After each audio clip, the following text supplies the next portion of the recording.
que Dieu le frappe d'aveuglement, Amen. qu'il ne voie rien. Voilà, donc c'est ça. Donc nous allons parler sur le magnétisme spirituel, mais avant cela, terminons d'abord avec certains éléments sur la sorcellerie. Le totem de la sorcellerie, il y en a deux qu'on utilise dans la sorcellerie. C'est premièrement le chien. Le chien et deuxièmement le serpent. Donc le chien, c'est le totem ou l'image de la sorcellerie. La sorcellerie. Et le serpent, c'est la sorcellerie camouflée dans la bienfaisance. C'est-à-dire quelqu'un qui est en train de te faire du mal, mais qui se présente au-devant de toi, comme quelqu'un qui a compassion de toi, qui veut t'apporter, je ne sais pas, quelque chose de bien pour te distraire afin de te détruire. Voilà. Donc, particulièrement sur la sorcellerie. Donc, parce que quand je parle du chien, c'est premièrement, les gens doivent comprendre. Il y a un langage qu'on peut comprendre au travers des songes. On peut comprendre au travers de rêves. Il y a des gens qui font des rêves sans les comprendre. Quelqu'un qui se voit pourchassé par des chiens. Pourchassé par des chiens, dans ce rêve, il voit la présence de chiens. Le chien a plusieurs significations dans le rêve. Ici, je parle dans le cadre du témoignage. C'est que les enfants de Dieu doivent être informés sur ces choses. Premièrement, le chien représente la sorcellerie la plus élevée. Oui. L'esprit de la sorcellerie la plus élevée. Donc, quand une personne voit le chien dans ce rêve, cette personne doit savoir que déjà, dans le monde de ténèbres, il y a un complot. Un complot qui se fait déjà. Un complot, un combat qui se prépare contre la personne passant par la sorcellerie. Ça, c'est la première des choses. Donc, la première des choses, le chien, c'est la sorcellerie. Deuxième signification du chien, c'est que c'est ce qu'on appelle l'esprit rétrograde. L'esprit rétrograde. L'esprit rétrograde, c'est que quand tu vois le chien, c'est que déjà au niveau de la sorcellerie, on se prépare pour te faire tomber, pour que tu sois rétrograde. En lisant Apocalypse, Apocalypse 2, le verset 4 à 5, qu'est-ce que la Bible dit? C'est que j'ai contre toi, c'est que tu as abandonné ton premier amour. Regarde par où tu es tombé et reprends tes anciennes œuvres avant que le mal ne puisse arriver. Pour dire quoi? Il y a des gens qui ont déjà fait naufrage par rapport à la foi. C'est-à-dire qu'on peut voir le zèle que tu as, la manière dont tu sers Dieu, peut-être, donc ce que tu es en train de faire, parce que celui qui sert le Seigneur de tout son cœur, il ne fait que déranger le monde de ténèbres. Et par rapport à cela, le diable ne peut pas acclamer. Le diable ne peut pas laisser la tâche facile à cette personne. Le diable, dans sa colère, cette colère-là, il va tout faire pour faire tomber la personne. Que la personne puisse régresser dans la foi. Donc quand tu vois le chien, il faut comprendre que soit c'est la sorcellerie, on prépare des choses pour te faire du mal en passant par la sorcellerie. Deuxièmement, c'est qu'on cherche à faire que tu sois un chrétien superficiel, un chrétien de nom, un chrétien charnel. Donc on commence à faire que tu sois rétrograde, que tu commences à tolérer les choses que toi-même tu condamnais. Voilà. Et en fait, il peut y arriver que l'on puisse rêver ou qu'on puisse voir dans son rêve un chien, en fait, parce que peut-être ça arrive de soi comme ça ou Non. Voir le chien comme ça, le chien qui vous attaque, c'est premièrement la sorcellerie. Deuxièmement, c'est l'esprit rétrograde. C'est aussi cet esprit qui maintient, au niveau de la sorcellerie, on te maintient dans le mal. Donc, quelqu'un qui peut être même à l'église en train de condamner le péché, mais lui-même il est dedans, pour aboutir à quoi? Pour aboutir à un scandale. C'est comme ça que même les hommes de Dieu, pour faire tomber un homme de Dieu, on utilise le chien. On peut le faire traîner là-bas. Il ne sait pas abandonner le mal. Par exemple, un homme de Dieu qui sort avec une femme d'autrui. Un homme de Dieu qui sort avec une sœur de l'église. Une servante qui sort, je ne sais pas, avec un frère. Tout ça. Maintenant, pour t'amener au scandale, on peut te maintenir dans ce péché. Tu ne sais pas comment abandonner, tu ne sais pas comment briser une relation. Donc, des relations cachées, malhonnêtes, mais tu ne sais pas comment sortir de là. L'objectif, c'était de maintenir là-bas jusqu'à ce que tu sois exposé, que tu te retrouves devant un fait accompli et c'est un scandale. Un scandale et ça ternit ton image. L'image parce que la réputation vaut plus que le parfum. Oui. Voilà, maintenant, quand tu as une mauvaise réputation, ça détruit ton ministère. Il y a beaucoup de gens, quand vous voyez par exemple comment l'évangéliste Jimmy Swaggart a été piégé dans le monde des ténèbres. Mais même si aujourd'hui il sert Dieu, c'est vrai, mais ce n'est pas avec la même dimension. Son ministère n'a pas cette ampleur-là comme dans le passé. Donc tout ça, on voit comment le diable peut distraire quelqu'un. Et ça peut affecter aussi le faible. Si un homme de Dieu, un serviteur de Dieu arrive à tomber, ça peut être l'occasion des chutes pour, de plusieurs personnes. Oui, parce que quand un homme de Dieu tombe, derrière lui, il y a beaucoup qui tombent avec lui. Et il devient lui-même une occasion de chute, une pierre d'achoppement. Voilà. Donc c'est quand on lit même Proverbe 26, le verset 11, la Bible dit quoi?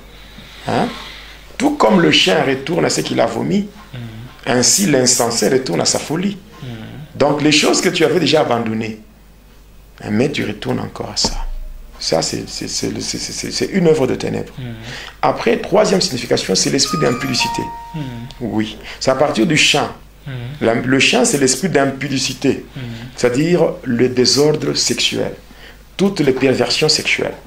Il y a la fellation, il y a la sodomie, il y a l'adultère, il y a l'impudicité, il y a la masturbation, il y a l'homosexualité. Là, nous voyons les lesbiennes ainsi que les PD. Voilà.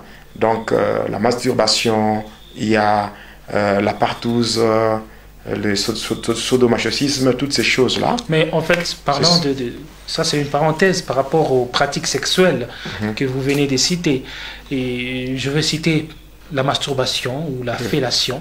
Il y a certaines personnes qui trouvent que ce sont de pratiques, même la médecine arrive des fois à dire que c'est tout à fait normal et une personne, peut-être tout homme arrive toujours à se masturber, l'organisme peut se refouler de soi. Ah bon?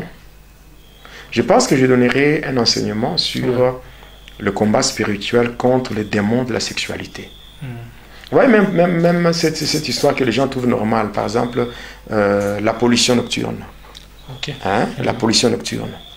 Donc les gens parlent de la pollution nocturne ou bien l'accident nocturne. Non, c'est spirituel. C'est une des manifestations des démons de la sexualité. Parce que la première manifestation des démons de la sexualité, c'est ce qu'on appelle le rêve érotique. C'est-à-dire le rêve dans lequel une personne se voit en train d'être abusée sexuellement. Oui, là nous voyons c'est qu'il y a au moins 8 catégories de démons. 8 catégories de démons. Il y a ce qu'on appelle premièrement les femmes et maris de nuit. Il y a femmes et maris de la sorcellerie. Il y a les incubes et les succubes. Il y a le sirène, donc sirène des eaux, sirène de l'air.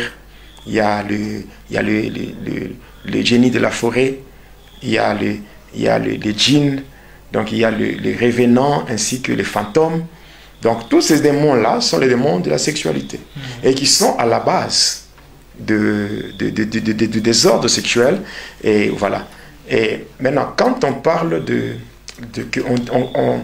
on parle que la masturbation n'est pas tellement un problème, où une personne peut faire des attouchements sur ses organes génitaux afin de se procurer du plaisir, jusqu'à aller jusqu'à libérer la sémence. La sémence reproductrice. Bon, je pense que ceux qui font cela par rapport à la médecine, ce qu'il faut savoir d'ailleurs, déjà quand on parle de l'ordre de médecins, l'ordre de médecins, mais il y a beaucoup de choses à expliquer là-dessus. Il y a des choses à expliquer là-dessus. L'ordre de médecins. Quand on parle déjà de l'ordre, quand quelqu'un entre dans l'ordre, quelqu'un qui n'est pas... D'ailleurs, moi-même, je suis passé par là, le corps médical. Voilà, j'ai fait la médecine à l'université. Vous êtes médecin. Oui, mais la majorité de ceux-là, qui font la médecine, s'ils ne connaissent pas le Seigneur, sont des satanistes. Je vous dis, je ne mâche pas le mot, je n'ai pas froid aux yeux pour le dire. Donc, s'ils ne connaissent pas le Seigneur, mais s'ils ne connaissent pas le Seigneur, ce sont des satanistes, non? Oui, ce sont des satanistes. Il y a beaucoup de choses. Quand il faut soumettre une personne à un sommeil magnétique qu'on appelle l'hypnose. Quand vous traitez ça avec l'anesthésie et tout, vous allez comprendre qu'il y a beaucoup de choses qui sont cachées là-bas. Mais cependant, je ne suis pas là pour parler de la médecine, mais je suis là pour contredire ceux-là qui soutiennent que la masturbation c'est une pratique normale. Non. Je contredis avec la toute dernière énergie pour dire que ça, c'est démoniaque. La masturbation, c'est une pratique qui est démoniaque. Dans la Bible, on appelle ça l'onanisme. Onanisme. Et on peut dire, parlant de la sexualité, c'est qu'on doit faire la sexualité, si on est marié, simplement, sans tout en évitant, ce que vous avez dit, la fellation, tout en évitant de pratiques un peu... la fellation, la sodomie, hein? Toutes ces pratiques-là, c'est démoniaque. Ce sont des perversions sexuelles. Parce qu'il y a des ceux qui disent qu'il faut un plaisir à fond, un plaisir à maximiser le plaisir. Quand on commence à faire des choses qui ne reflètent pas la gloire de Dieu, on est dans le péché. Le péché, c'est se rebeller contre Dieu. Donc, si on connaît ce qui est conforme à la volonté de Dieu, qu'est-ce que la Bible dit à ce sujet? Quand nous prenons le psaume chapitre 1er, le verset 1er jusqu'au 3e, qu'est-ce que la Bible nous dit? La Bible dit, heureux l'homme qui ne marche pas selon le conseil des méchants, qui ne s'arrête pas sur la voie des pécheurs et qui ne s'assied pas en compagnie des moqueurs, mais qui trouve son plaisir dans la loi de Dieu et qui la médite jour et nuit. Il est comme un arbre planté près d'un courant d'eau et qui donne des fruits en sa saison, dont le feuillage ne frétille point, et tout ce qu'il entreprend lui réussit. Pour dire encore, heureux l'homme qui ne marche pas selon les conseils des méchants. Les méchants, ce sont ceux-là qui arrivent facilement à violer la loi de Dieu. Donc, des gens qui arrivent à transgresser la loi de Dieu, ce sont des méchants. Voilà pourquoi même la Bible dit que la méchanceté ne saurait sauver les méchants. C'est-à-dire quelqu'un qui arrive à transgresser la loi de Dieu et qui prétend dire que Dieu peut le soutenir. Non. Donc, les gens qui soutiennent que la masturbation, la fellation et tout comme la sodomie, ces pratiques-là ne sont pas mauvaises, ce sont des méchants. Et ils veulent entraîner dans leur perdition, ils veulent entraîner aussi des innocents. Des innocents. La vie ne dépend pas de la médecine. La vie ne dépend pas de ce que les hommes disent. Mais la vie dépend de Dieu. Et Dieu, c'est sa parole. Si nous connaissons la parole de Dieu, nous devons vivre conformément à cette parole pour ne pas être dans une inimitié avec Dieu. C'est vraiment très dangereux. Oui. Et en fait, donc, il faut faire attention lorsqu'on voit le chien dans son rêve, si on peut revenir à ça. Le chien, c'est, troisièmement, c'est l'esprit d'impudicité. Ici, par l'impudicité, nous voyons le désordre sexuel. Ça peut être l'adultère, la fornication, donc la débauche. La débauche, donc un désordre sexuel. Et y compris il faut savoir, des pratiques des pratiques malsaines, on peut dire ça. Mais ce qui est vrai, la sexualité, par rapport à la sexualité, nous parlons de l'acte de procréation. L'acte de procréation, c'est un don sacré qui nous a été accordé par notre Père Céleste et qui ne peut se concrétiser que dans le mariage. Pas avant le mariage et pas en dehors du mariage, dans le mariage. Dans le mariage. Voilà. Et on peut dire ici que la sexualité joue un rôle important et sur le plan spirituel. Sur le plan spirituel, c'est un canal pour l'entrée des démons géants. Oui, les démons géants passent ou entrent dans la vie d'une personne par la voie sexuelle. Oui. Les démons têtus, les démons qui ne partent pas facilement, ils entrent par la voie sexuelle. Ils entrent par la voie sexuelle. Là, c'est clair. Il y a aussi des pratiques telles que l'inceste. L'inceste, où nous voyons des personnes qui ont des liens de parenté, qui sont d'une même parenté, mais qui arrivent à se connaître sexuellement. Voilà. Ça permet aux démons géants de faire leur entrée. Or que les démons ne travaillent que pour Satan. Et quand les démons viennent, ils ont un mandat de la part de Satan pour accomplir la volonté de Satan. Or, la volonté de Satan, c'est simple. Elle est dans Jean 10:10. Le voleur ne vient que pour égorger, dérober et détruire. Voilà, donc on ne peut pas se donner ce luxe-là d'accorder aux démons l'opportunité de faire leur entrée dans la vie. Non. Donc il ne faut pas vraiment suivre tout ce qui... Il y a certaines bêtises. Il y a certaines bêtises. Tout cela qui... Il y a même certains hommes de Dieu. J'avais lu un livre d'un homme de Dieu qui montre même dans son livre des pratiques, certaines positions que les gens doivent... Vous voyez, il y a il y a des choses qui sont vraiment bizarres. Des choses qui sont vraiment bizarres. Il ne faut pas apprendre aux enfants de Dieu comment aller à l'encontre de leur Dieu. Il ne faut pas apprendre aux enfants de Dieu comment se détourner de leur Dieu. Parce que, tel que vous avez dit, il y a des chrétiens ou certains pasteurs qui disent que non, on est chrétien bien sûr, mais si par exemple on est marié, on doit connaître aussi à fond la sexualité pour arriver à satisfaire son partenaire, d'où eux aussi disent que non, et ils proposent, tel que vous avez dit, des positions. Et alors, est-ce que dans ça, et surtout en rapport avec les positions qu'on peut prendre lorsqu'on passe des rapports sexuels, il y a aussi un problème là-bas?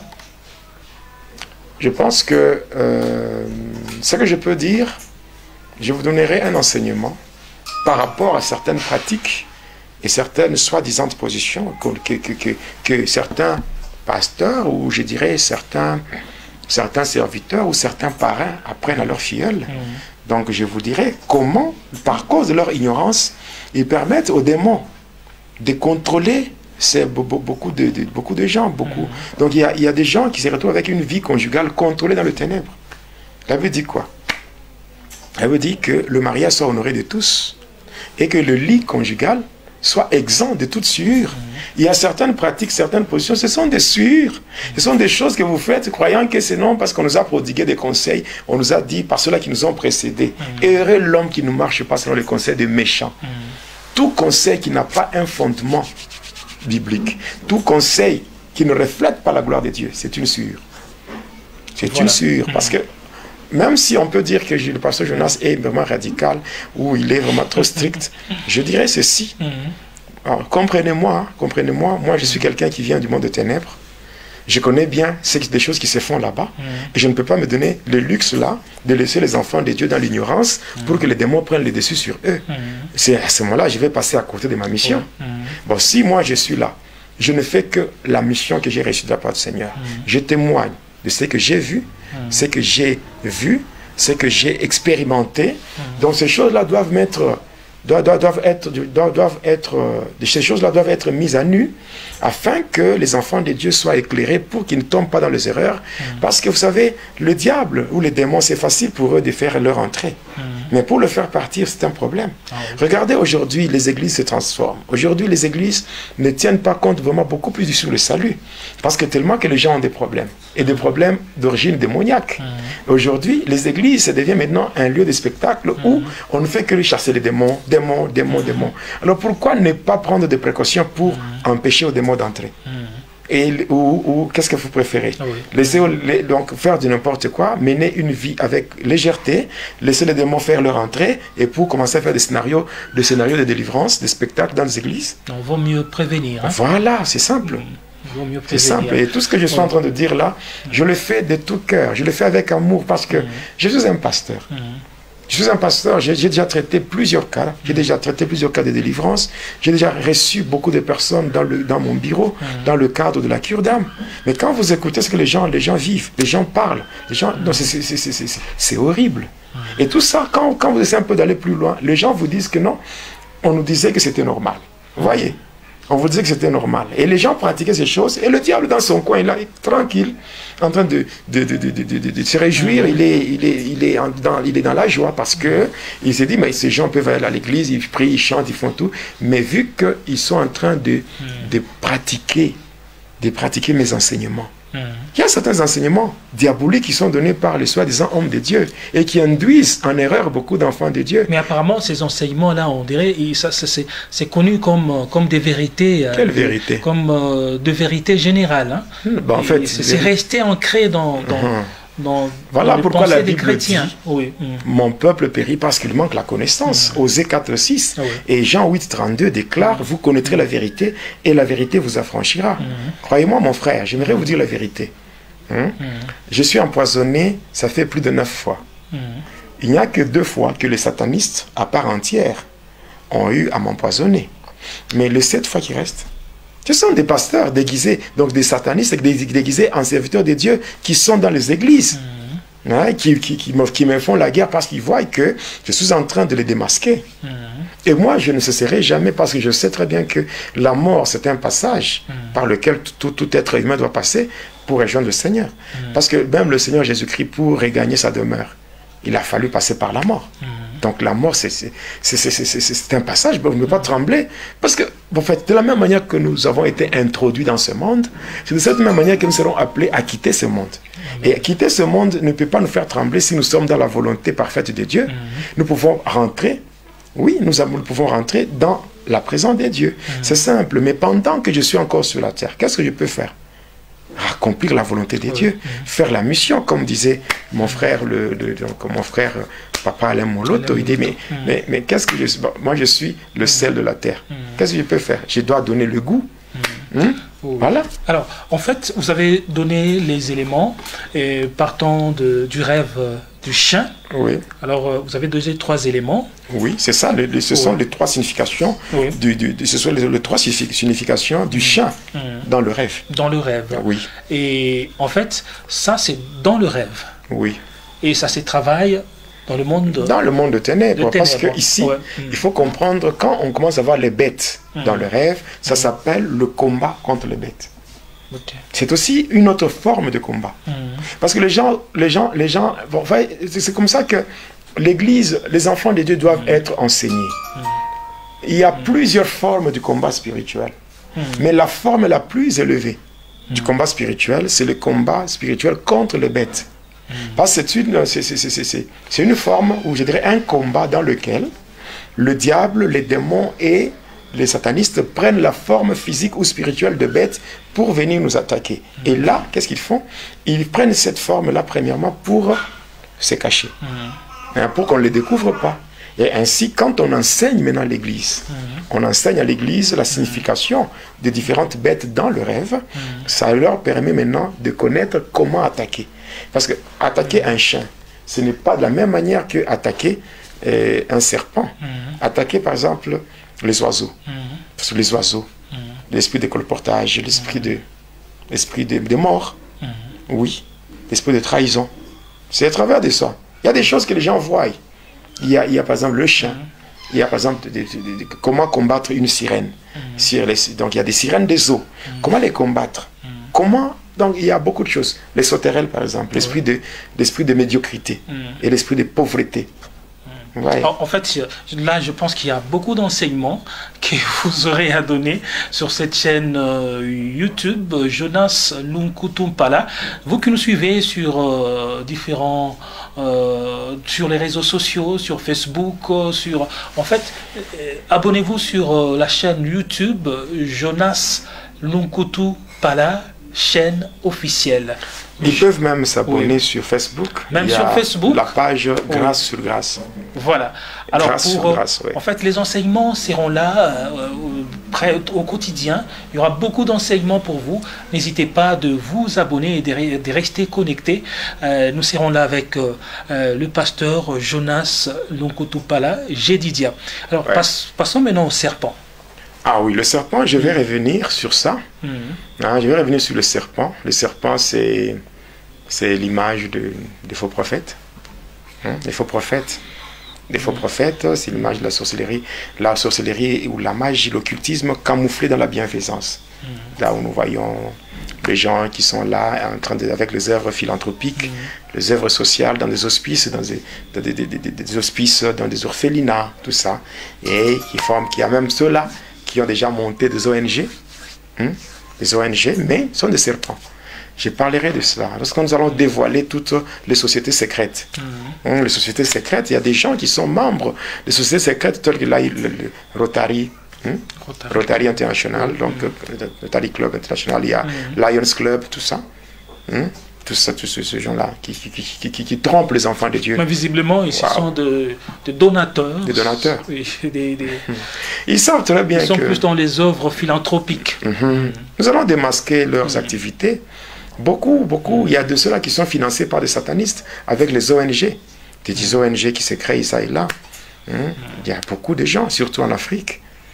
Beaucoup d'ONG qui sont financés par des satanistes. Oui. Donc, il y a des choses que nous allons dévoiler Et bon, je pense que je vous ai dit au début de l'émission que je venais de lancer un défi à tous les agents du diable, tous ceux qui me suivent à travers le monde. Moi, je leur lance un défi. Un défi, et je le dis encore.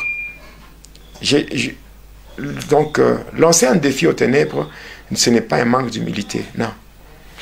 Non. Oui. L'humilité, c'est ça ma vie. Mais il ne faut pas oublier qu'il y a Jésus-Christ avec deux faces. Jésus lui-même, d'un côté, on l'appelle l'agneau des dieux, qui ôte le péché du monde. De l'autre côté, on l'appelle le lion de la tribu des Judas. Voilà. Donc, oui, je dis bien, je suis là, je n'ai pas peur de qui que ce soit. Il peut venir réunir, je ne sais pas, même à 1000, 10 000, 100 000. Ça ne me dit rien, ça ne me fait ni chaud ni froid, parce qu'il n'y a personne qui pourra m'arrêter par rapport à l'œuvre de Dieu. Je continuerai à faire ce que le Seigneur m'a ordonné de faire. Mais là, je vois que, pasteur, vous êtes en train de faire plus mal parce que le diable vous a utilisé et maintenant vous êtes un élément qui fait plus mal au diable. Donc je veux dire que je ne l'ai pas invité dans ma vie. Je n'ai jamais frappé à sa porte pour que je sois son agent. Il faut qu'il le sache. Même les gens qui me suivent, moi je n'ai jamais été un sataniste parce que je suis allé frapper à la porte de quelqu'un pour devenir un sataniste. Moi j'étais là, j'étais en train de subir un développement normal dans le ventre de ma mère. C'est là que lui est venu me chercher, oubliant que moi j'étais déjà consacré à Dieu. Oui, moi j'étais déjà consacré à Dieu depuis le ventre de ma mère. Comme Dieu lui-même disait à Jérémie, Jérémie chapitre 1er verset 5, Dieu lui disait, Jérémie, écoute, lorsque tu n'étais qu'une masse informe dans le sein de ta mère, je te connaissais, je t'avais consacré à moi, et je t'avais établi prophète sur les nations et sur le royaume. Donc voilà, le diable est venu et Dieu a laissé, il a permis que je puisse passer. Donc le diable croyait qu'il m'avait pris pour que je sois un agent à lui. Mais il m'a juste pris et c'était vraiment un moyen pour que je puisse bien le connaître. Et au moment opportun que j'arrive, combattre la personne, pour bien le frapper. Pour mieux comprendre pour bien le frapper. Combattre la personne, il faut connaître cette personne. Pour bien, voilà. Moi, en fait, je suis clair dans mon langage. Il y a beaucoup de gens qui témoignent, gloire au Seigneur, par rapport au témoignage qu'ils donnent. Nous disons, gloire au Seigneur. Mais cependant, moi, j'ai ma particularité. Ma particularité, c'est que je ne témoigne pas pour épater les gens, non. Je témoigne. Pourquoi? Je témoigne pour, je dirais ceci, pour être un peu plus clair. Moi, je prêche au Christ, mais je me sers de mon témoignage pour attester la véracité de la parole de Dieu. Voilà. Donc, c'est ça ma mission. Donc, je le fais de tout cœur. Comme le psaume 66, verset 16, venez. Vous tous ceux qui craignez Dieu, et je vous raconterai ce qu'il a fait à mon âme. C'est pour moi une façon de témoigner ma gratitude par rapport à ce que le Seigneur a réalisé dans ma vie. Et je le fais avec joie. Et je continuerai à le faire pour édifier les enfants de Dieu. Okay. Voilà. Alors, là, on peut poursuivre. Vous avez parlé de deux éléments. Vous avez parlé du serpent et du chien. J'ai parlé du serpent, j'ai parlé du chien. Oui. Oui, donc j'ai parlé de leur signification. Mais je retournerai encore sur le chien et sur le chien et sur le serpent et donner aux enfants de Dieu quelles sont les stratégies à utiliser pour mettre fin à de telles bêtises. Donc pour en finir avec le chien, pour en finir avec le serpent, comment procéder, comment est-ce qu'on élimine le serpent sur le plan spirituel. Voilà. Donc je pense que je donnerai aussi d'autres précisions. Mais je continuerai à dire que toujours en rapport avec les pratiques de ténèbres, quand j'évoluais dans la sorcellerie. Il est arrivé à un temps, pendant que nous étions à Likasi, dans la commune de Kikula, et précisément au quartier Kolomoni, un jour, comme j'étudiais au collège. Alors un jour, j'ai quitté le collège et je rentrais à la maison. En rentrant, j'étais passé au niveau du stade. Le stade